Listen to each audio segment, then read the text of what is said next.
Pois é, pois é poesia, poesia ou não.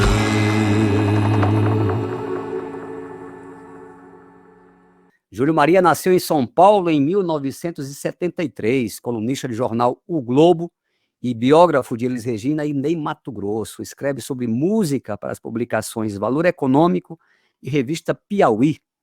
Atuou como repórter e crítico de música do jornal Estado de São Paulo por 20 anos e trabalhou também como repórter da área musical e editor para o Caderno de Variedades Jornal da Tarde por 10 anos.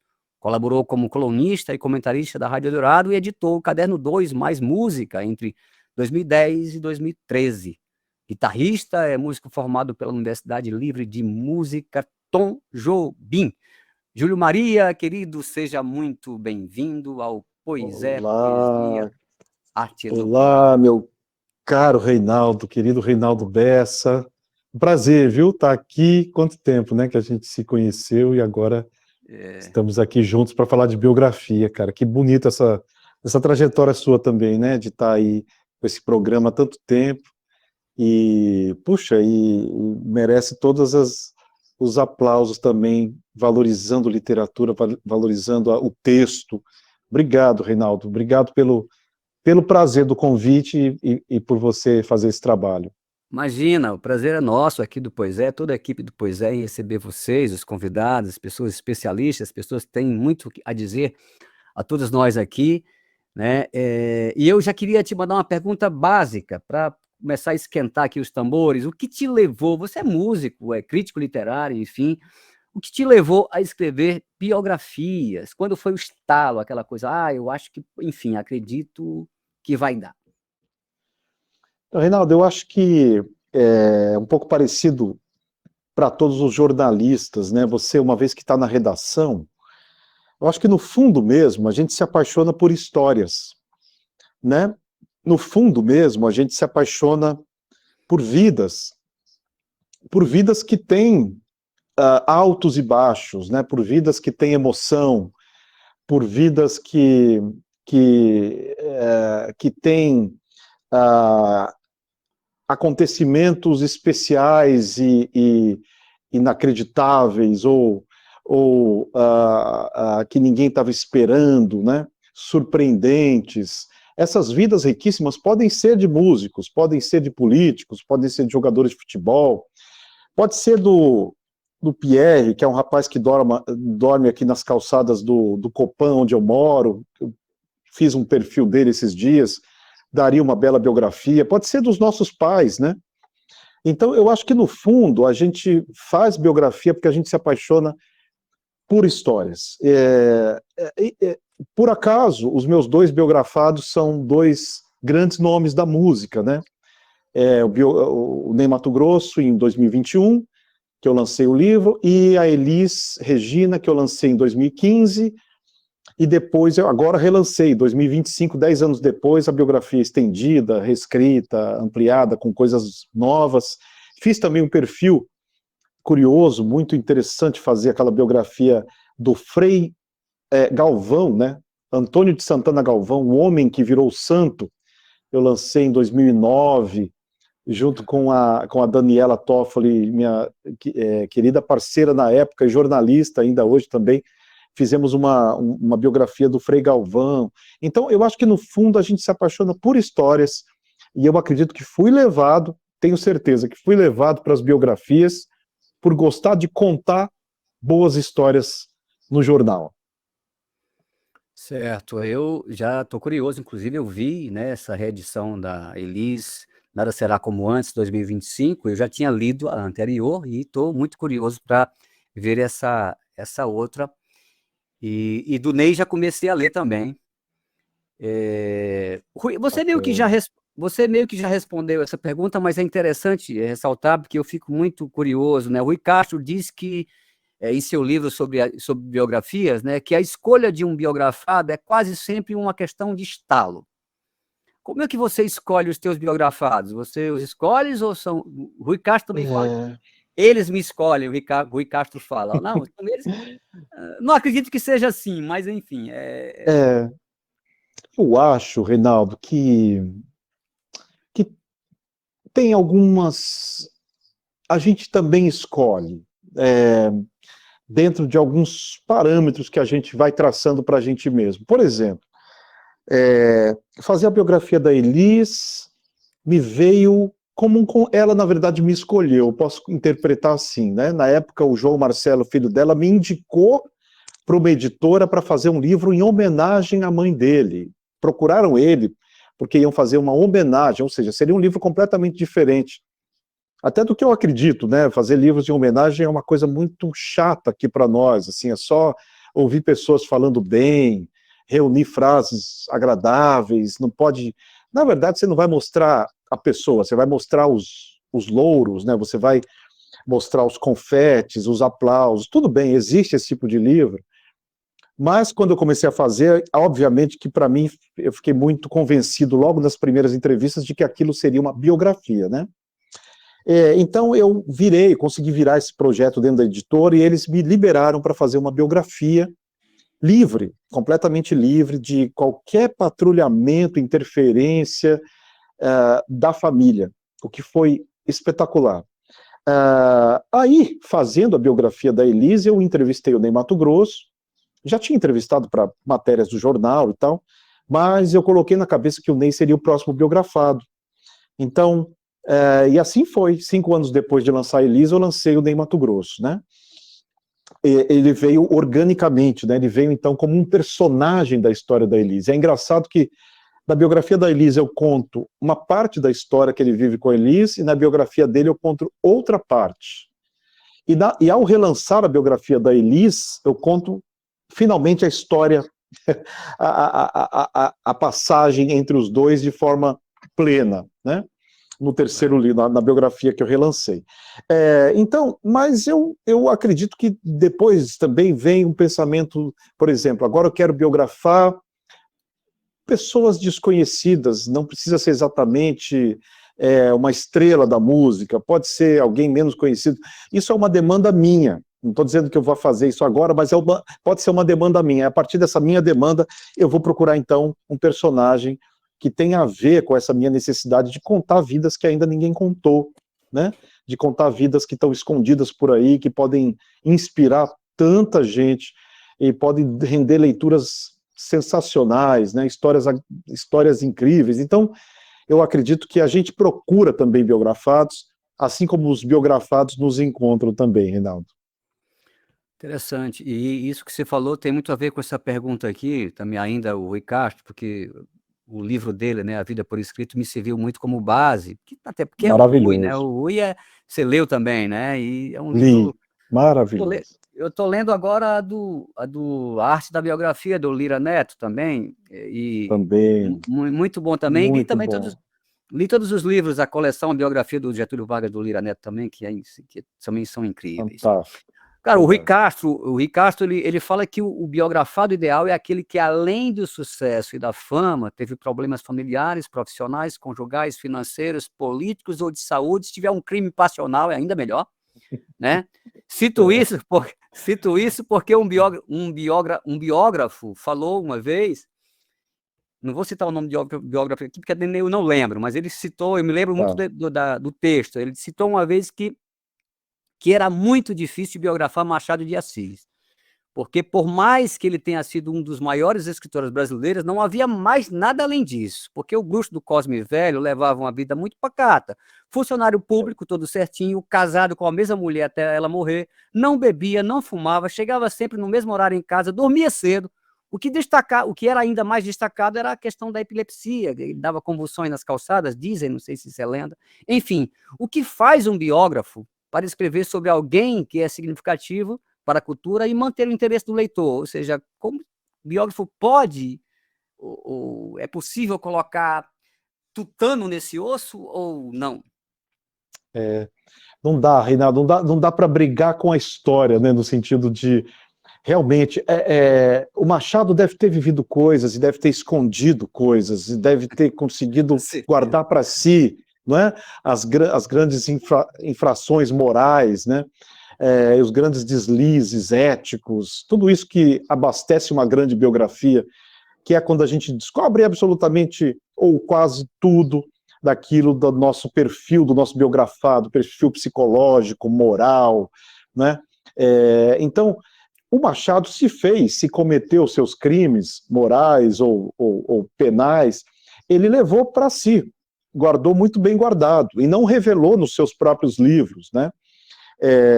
Por mais autobiográficos que também sejam as suas, a gente consegue encontrar Machado, um pouquinho de Machado em cada livro que ele faz, né? Mas a gente não consegue realmente deixar, aliás, não devemos procurar tornar uma história menor, maior do que ela de fato é. Aliás, é muito perigoso isso, né?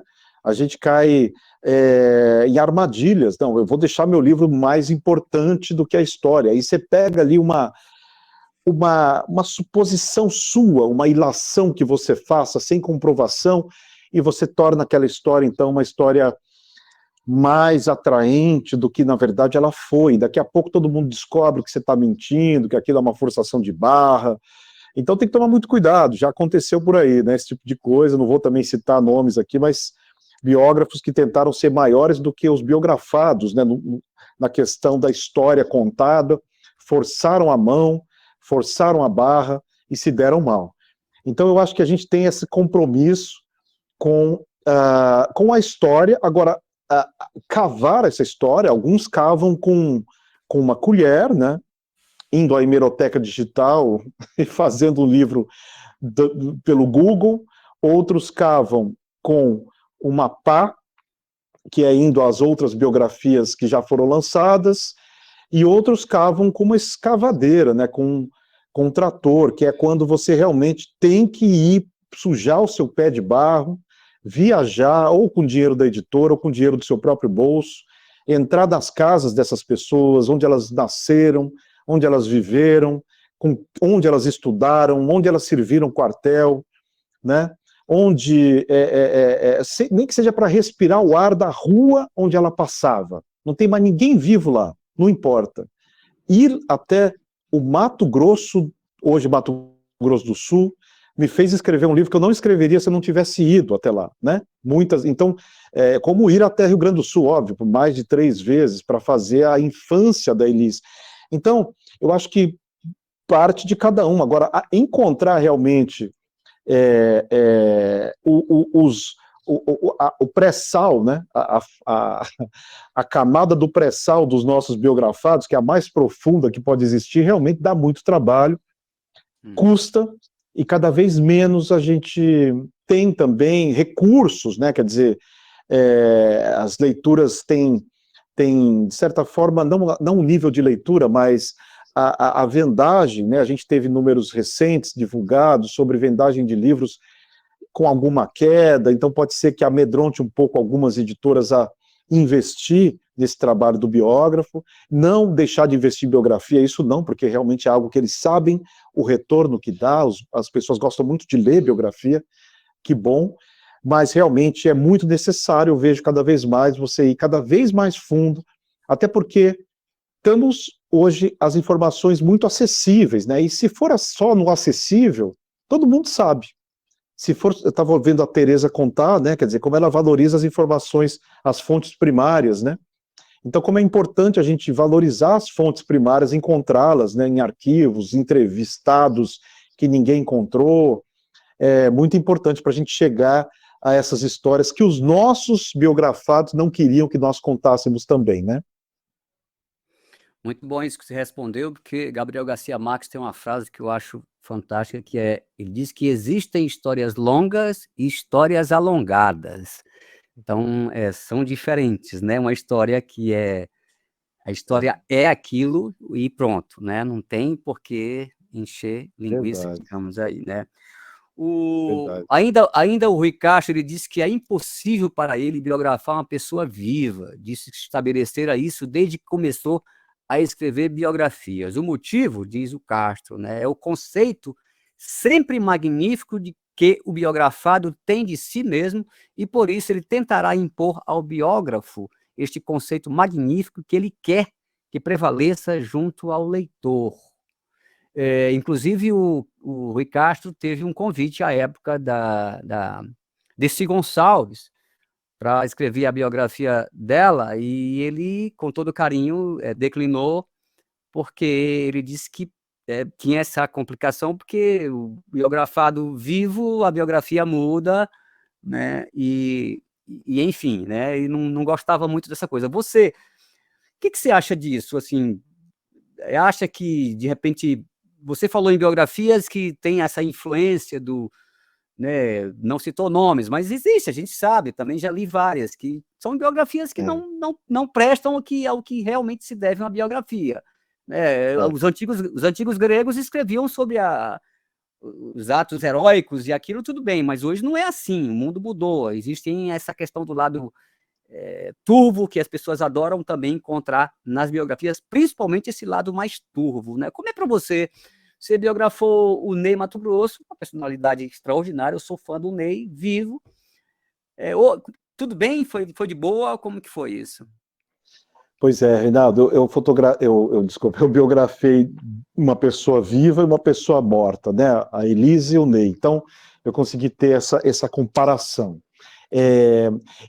Mas eu quero te dizer que talvez eu falava isso, o Lira Neto se lembra, um papo que a gente teve lá atrás, e eu dizendo para ele que o Ney Matogrosso era o único biografado vivo que eu acreditava ser possível, do qual eu acreditava ser possível fazer uma biografia livre, né? E eu não tenho dúvida disso, né? O jeito que eu trabalhei, a liberdade que eu tive, até porque não teria como o Ney cercear liberdades de ninguém, né? Senão não seria o Ney Matogrosso.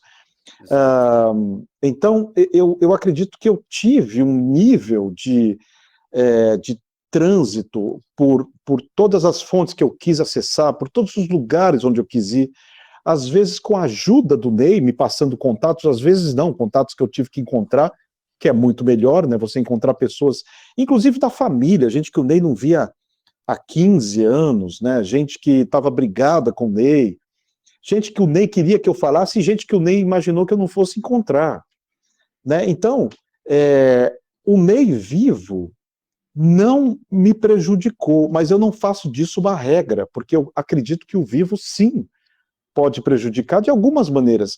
Não é só não falando com você, né? O biografado vivo, ele pode cortar alguns canais importantes a algumas fontes, ligando, simplesmente. As pessoas vão ligar para ele, vão dizer, tem um biógrafo aqui me procurando, e ele pode dizer, não fale porque eu não conheço, não fale porque eu não confio, né? O que vai ser devastador para uma biografia, você começar a ter fontes anuladas porque o biografado não quer que você faça a biografia dele. É uma coisa muito séria e muito comum, né, que se aconteça hoje. Então, é muito bom, se o biografado estiver vivo, que ele esteja ao lado do biógrafo. Não, ele não precisa exatamente, ele não precisa, seria muito ruim para a biografia se ele quisesse controlar a biografia, e ele não precisa aprovar nada, né? Já sabemos que o Brasil não precisa mais de aprovação de biografado para nada, mas quando o biografado se coloca contra o biógrafo, a gente tem um prejuízo muito grande da história, porque a gente, né, tem esses canais aí que são interrompidos pelo biografado. Agora, Reinaldo, eu fiz a da Elis, que não está mais aqui, mas tem um monte de gente que está e que poderia processar o biógrafo, a família inteira, todos os personagens do livro, e eu ouvi mais de 200 pessoas para fazer a biografia, teoricamente todas aquelas pessoas poderiam processar, se elas se sentirem ultrajadas de alguma maneira na história, né? Então, é tão delicado e é tão responsável quanto fazer uma biografia de alguém que não está mais aqui, né? E uma biografia de alguém que continua aqui. O que a gente não pode fazer ao escrever a biografia, ficar querendo agradar a pessoa que vai ler a biografia porque ela está viva. Isso é uma contaminação que pode acontecer muito prejudicial para quem está escrevendo e para o texto, né? Então você está ali querendo colocar histórias, mas pensando, será que eu coloco? E aí ele vai ler, o que será que ele vai achar? Vai me sentir um traidor, né? Porque ao mesmo tempo que eu estava ali próximo, falando com ele muitas vezes, por semana, ele vai saber que eu descobri uma história que ele talvez não quisesse que eu colocasse, uma crítica altamente negativa a ele, como tem no livro várias, ele vai se deparar com isso e vai me sentir um traidor.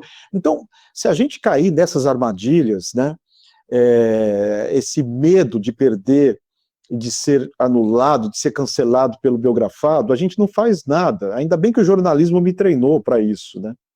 E aí eu tive que apostar no bom senso, que teve. Né? O Ney leu, não gostou de algumas coisas importantes, que bom, né?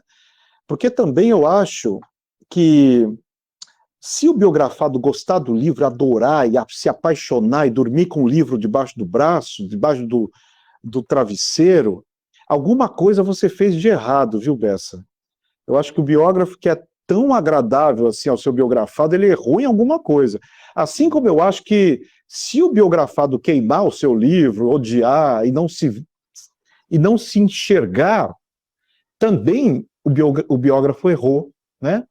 Então, eu acho que o silêncio é o melhor sinal. É quando não vem nada, não vem agradecimento, não vem xingamento, não vem processo, não vem... Eu acho que essa postura discreta do biógrafo, em detrimento da valorização da história do biografado, é muito importante, é um sinal de que a gente está no bom caminho. Mas eu soube, e o Ney falou isso depois, nas entrevistas que ele deu, que a história dele, verdadeira, estava no livro, né? Eu fiquei muito feliz quando ele falou isso para o Fantástico, por exemplo. E é pronto, é só isso que eu precisava saber. A história verdadeira está presente no livro, assim como quando o Pedro Mariano, todos eles leram, né? Mas o Pedro, eu acho que me falou a coisa mais marcante, que foi: Júlio, obrigado, eu conheci a minha mãe aos pedaços, um pedacinho aqui, um pedacinho ali, e pela primeira vez eu conheci a minha mãe inteira, né, que foi na biografia. Então são pequenos troféus que a gente ganha quando faz uma biografia desprendida de intenções, né, de agradar, de intenções de fazer, de tornar aquela pessoa sua, né? Quer dizer, agora eu vou me aliar a essa pessoa, a minha vida vai ser entregue aqui para o artista, eu vou colar nesse artista para o resto da vida. É um pavor que eu tenho disso também, que eu vejo, né, que é realmente coisas que a gente não deve fazer, até porque o jornalismo nos treina, né? Quer dizer, uma matéria hoje, amanhã já é velha, temos que fazer outra matéria, depois outra, depois outra, depois outra. A biografia não é tanto assim. O ciclo de virar uma biografia entre, para mim, 4, 5 anos, mas a necessidade de ter algo novo é sempre muito forte dentro da gente. Maravilha. Júlia, eu vou te puxar um pouco mais, porque eu ouvi todos os teus podcasts e vi que você tem o Caçador de Histórias e Por Trás das Biografias, e questiona bastante, inclusive citou aí o exemplo do filho da Elise, que você mandou a biografia da mãe dele, e ele passou um tempo sem te responder, você ficou um pouco preocupado, e aí, blá, blá, blá, mas deu tudo certo, você comentou agora. Eu queria te perguntar uma coisa que é mais técnica, tem a ver mais com a escrita, né, o ofício da escrita do texto, não necessariamente uma biografia. Eu li uma biografia por esses dias, né? Eu li a biografia por esses dias e fiquei intrigado.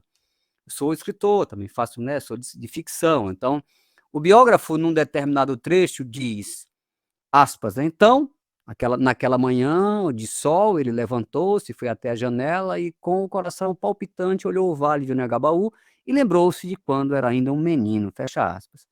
Perguntei-me, né, como leitor, estou diante de uma biografia ou de um livro de ficção? Que o biógrafo poderia saber que aquele dia era de uma manhã ensolarada, tudo bem, era só checar o tempo nos documentos mais antigos, se tiver uma data precisa, claro. Mas que o biografado abriu a janela e Deus, com o coração palpitante, olhou o vale naquele exato momento e lembrou-se de quando era um menino, ora, o biografado estava só.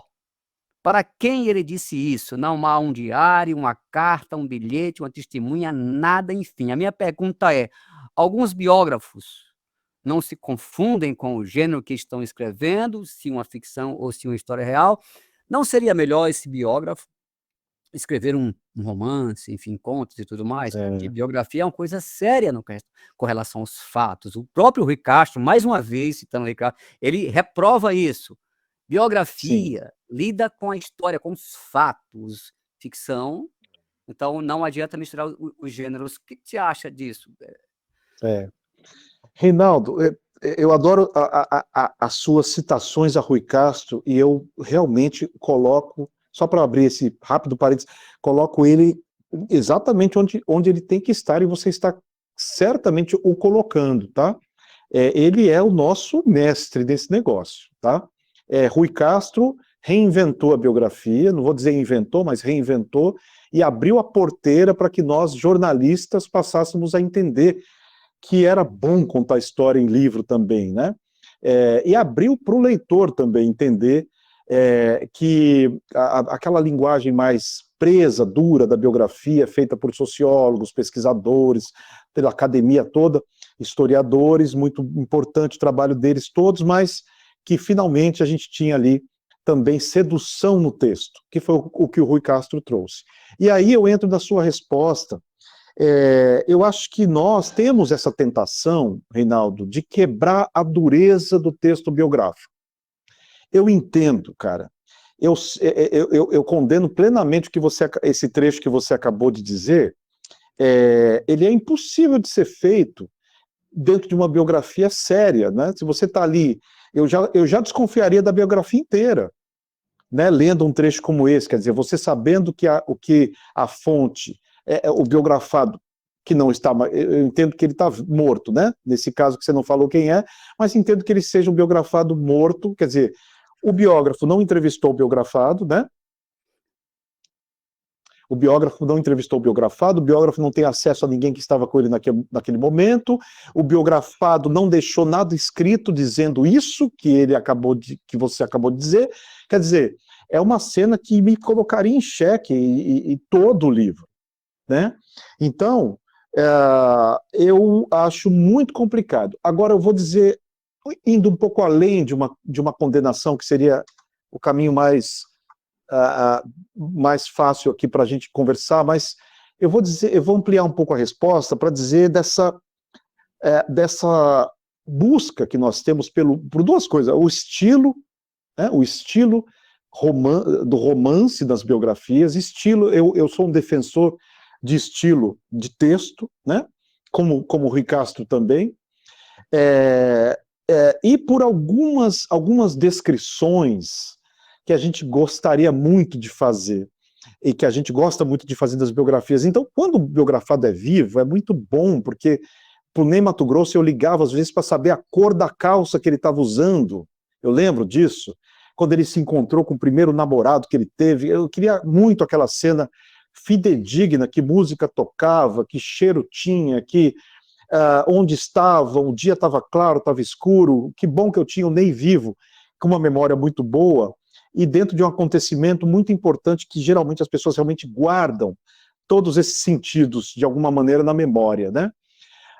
Então, eu entendo que existe uma dureza, e eu sinto muito isso. O texto biográfico, ele vem duro, né? Quando você, às vezes por falta, não é o caso dos textos do Lira Neto, não é o caso dos textos do Rui, mas a gente tem ali um compromisso tão tenso com a informação que, em geral, o texto biográfico ele é contaminado um pouco pelo texto jornalístico, e ele é tenso. Se a gente deixar, a gente fica empilhando informação, empilhando nome de autor, empilhando nome de música, empilhando acontecimentos, fontes de jornal, e se torna, quando a gente vai ver, a gente está comprovando tudo que a gente está falando, mas a gente não está contando história boa, e a gente se distanciou do biografado, e a gente está ali lutando para só comprovar informações, o que vai deixando o livro muito chato, e as pessoas abandonam esse livro. Por mais importante, denso que seja esse tipo de livro, de biografia, ele não tem estilo, ele não tem sedução, né? É um texto que você não consegue ler, você não, puxa, mas por que eu estou me desinteressando tanto desse livro? Se você perceber, é porque não está sendo contada uma boa história, né? Ou porque ele não pegou o veio, que o veio é aquilo que está dentro da história, é o encontro da história, né? Ou ele está da superfície, relatando e fazendo da sua biografia um desfile de relatos jornalísticos, factuais, comprobatórios, né, com documentos, com aspas, e está deixando de contar a história. Então eu me preocupo muito, muito em contar as histórias que tem por trás de tudo, né? E tem, se a gente procurar, tem história por trás de qualquer coisa, né? Do violão que caiu nas mãos do Gilberto Gil, dia tal, qual que é a história daquele violão? Como é que ele chegou nas mãos do Gil? Passou por quê? Sei lá, esses insights que levam a gente a fazer histórias que ninguém nunca contou, sabe? O microfone da Elis Regina, estou pensando nisso agora, não pensei para fazer o livro. Qual que foi o primeiro microfone da Elis, né? Como é que ele chegou ali? Às vezes essas mini histórias que vão compor uma história maior são mais interessantes do que ficar buscando, né? Do que ficar desfilando a sua apuração maravilhosa, que você achou documentos aqui, ali, acolá e tal. Ótimo, importantíssimo isso.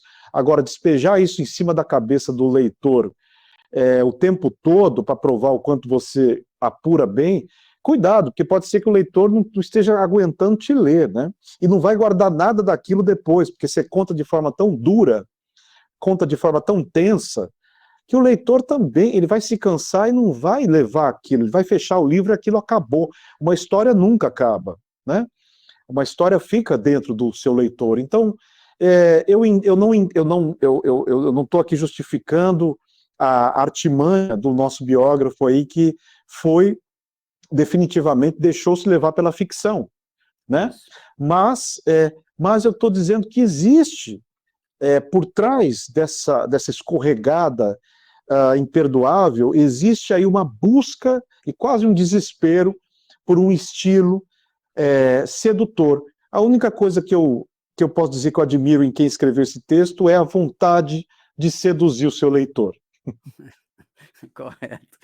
Eu confesso que assim, a história pode ser romanceada, pode ser ficcionada, tem vários escritores que fazem isso, né? O próprio Milton Ratum fala, eu quero que a minha imaginação, né, traia a memória, enfim.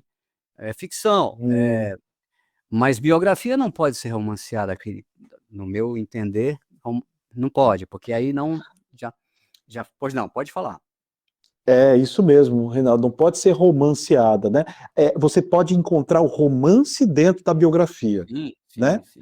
Você encontra o romance no sentido você encontra os detalhes, você encontra o pensamento do seu biografado. Às vezes você encontra esse pensamento ou numa conversa que ele teve com alguém, né? Ou ou o biografado vivo, obviamente ele pode te relatar isso.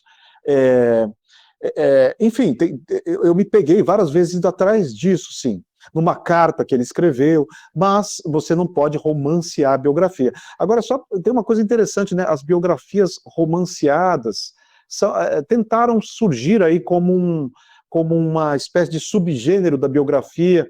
Eu acho que não deu muito certo. Eu li alguma coisa da Marilyn Monroe, né, uma biografia romanceada que é terrível, você não consegue passar da primeira página porque você não sabe se é verdade ou se é verdade ou se é ficção, né? Se foi ficção, o que ali é verdade? É uma mistura de coisas, né? Quando você não tem, quando você está ali com dificuldade de achar o fato, você inventa, basicamente isso. Mas tem gente aí apostando, eu acho que não vai muito para frente isso, dessa história de biografias romanceadas. Você não está se referindo à biografia da Marilyn Monroe ou do Norman Mailer, né? Não. Não Que é do Norman ele Mailer, é uma que saiu. Sim. saiu. Enfim, vamos. Júlio, vamos assistir agora juntos a um vídeo, um pequeno vídeo, né? Que eu gostaria Legal. dentro do vídeo, eu fazer uma pergunta a você, dentro do conteúdo. Tá bom? Vamos ao vídeo então. Meu nome é Legal. Luiz Ferreira, eu não nasci em São Paulo, né, sou capixaba, vim aqui para estudar, sou professor. Eu gosto na minha biografia que a pessoa que está sendo retratada fale abertamente dos pontos positivos, dos negativos, não esconda nada, né? Mas eu queria dar uma... E muitas vezes a gente não consegue encontrar isso em toda a biografia, né? O que eles chamam de biografia chapa branca, né? Então, assim, eu acho que a gente teve um exemplo aí, só para citar, do Garrincha, que depois né, teve problemas, do próprio Roberto Carlos também. Eu acho assim que não deveria ter esse tipo de cerceamento, não vou falar nem, né, de censura, né? Para toda a equipe do. Mas que depois a pessoa que se sentiu denegrida a imagem possa recorrer né, aos meios legais da justiça e processar essa pessoa. Acho que eu vivi muito tempo fora, acho que lá fora não tem esse tipo de. Mas a gente resolve. De coisa. É aberto você falar de alguém. E até retratar um filme também, um documentário, e depois você assume as responsabilidades, né? Cheque bem as fontes antes né, de publicar. Viu aí, né, Júlio? Ele se referiu aí ao Paulo César Araújo, né, que enfrentou processos judiciais por parte do Roberto Carlos, citei isso no começo. João Máximo e Carlos Didier tiveram a reedição proibida por herdeiros de Noel Rosa, e Rui Castro, mais uma vez, né, que enfrentou censura e processo por parte da família de Garrincha. E até o Eric Lax, né, biógrafo de Woody Allen, acabou com muita dor de cabeça com o caso da Mia Farrow, né, e Woody Allen, devido a essas questões em debates acalorados. Né, o Supremo Tribunal Federal liberou a publicação de biografias não autorizadas em 10 de junho de 2015, por meio de uma decisão que declarou a inexigibilidade de autorização prévia do biografado para a publicação de obras biográficas. A decisão foi tomada em resposta a uma ação direta de inconstitucionalidade e considerou, isso é muito importante, considerou que a exigência de autorização prévia configurava censura, o que é inconstitucional. Em outras palavras, o STF entendeu que a liberdade de expressão garantida pela Constituição permite a publicação de biografias sem a necessidade de consentimento do biografado ou de seus familiares. Júlia, eu gostaria de saber o que isso traz, né, o que essa decisão vem trazendo, enfim, para o universo das biografias. Agora o biógrafo está mesmo assegurado ou isso aí como que fica isso? Na prática, Reinaldo, eu acompanhei cada detalhe disso. Eu lembro de ter ido cobrir essa sessão no STF lá em 2015, né, pelo Estadão. Fui um dos jornalistas autorizados a cobrir mesmo as audiências. E como biógrafo, claro, acompanhava isso atentamente. A gente esperava que isso fosse gerar uma explosão de biografias pelo país, depois dessa decisão, liberando as pessoas a fazerem mais biografia sem precisar do consentimento do biografado. Mas, na verdade, não foi exatamente isso que aconteceu, né? A gente tem um mercado exatamente ali, eu acredito que dentro do volume, do fluxo de lançamentos que já existia naquela época, porque, na verdade, o problema nunca foi o consentimento, conseguir o consentimento do biografado, não era o maior dos problemas. O Roberto Carlos apontou para isso, quer dizer, proibiu um livro que já estava feito, né? Quer dizer, o Paulo César não precisou ir lá pedir para ele. Ele fez o livro. O que nós não vamos mais ver, na verdade, é esse escândalo, né, de um artista, do porte do Roberto Carlos, colocar todos os seus advogados para processar um autor, né, depois negociar e fazer aquela cena toda que aconteceu na audiência do próprio Paulo César de Araújo, o juiz fã do Roberto Carlos, pedindo autógrafo por Roberto Carlos, enfim, a história conta, né? Então, isso não teremos mais, graças a essa grandeza, né, da ministra Vera Lúcia ali, na audiência, na sessão conhecida como Cala a Boca Já Morreu, né? Então, a gente tem um momento histórico ali, sim, protetor, né, da liberdade mesmo de jornalística e também biográfica. Agora, isso eu vejo como biógrafo que não facilitou tanto. A gente tem a segurança de que eu posso começar uma biografia hoje e este problema eu não vou ter. Quer dizer, o meu biografado, eu começo a fazer hoje o Milton Nascimento. Certamente o Milton Nascimento não iria topar que uma pessoa fora do seu feudo, né? Ali, o Milton Nascimento está bem encastelado, por exemplo, uma pessoa quase inatingível para quem não for da sua entourage ali. Agora, eu acredito que quer dizer, eu posso começar hoje a fazer essa biografia do jeito que eu puder, né? Quer dizer, vou reunindo documentos, faço um belo livro sobre Milton Nascimento, e ele não poderá pedir a retirada do livro. Ele poderá me processar por outras razões, né? Por injúria, por calúnia, difamação, se eu fizer isso, se eu caluniá-lo. Outras pessoas poderão também me processar. Qualquer pessoa que aparece o nome no livro pode agir contra você de má fé ou com razão, né? Mas desse mal a gente não corre mais, esse perigo não existe mais. Quer dizer, o biografado pedir a retirada de um livro, que foi, na verdade, algo que aconteceu pouquíssimas vezes na história do biografismo brasileiro.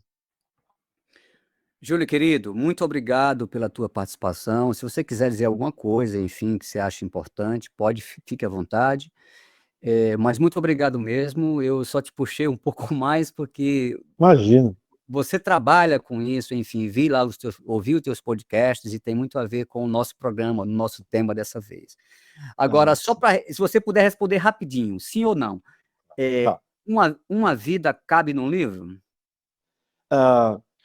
Não cabe no livro, e não existe, Reinaldo, biografia definitiva. Eu só consigo ter pena de quem acredita que está escrevendo com todo o carinho que eu tenho pelas profundas apurações que eu também faço para esgotar aquela vida num livro.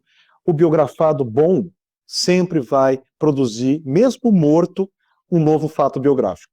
Maravilha, Júlio. Muito obrigado, querido. Muito obrigado. Um abraço. Imagina. Valeu. Obrigado pelo convite. Sucesso aí, cara, em tudo que você fizer. Sucesso. Você também, Reinaldo. Obrigado, amigo. Muito obrigado. Valeu. Pois é, poesia. Poesia.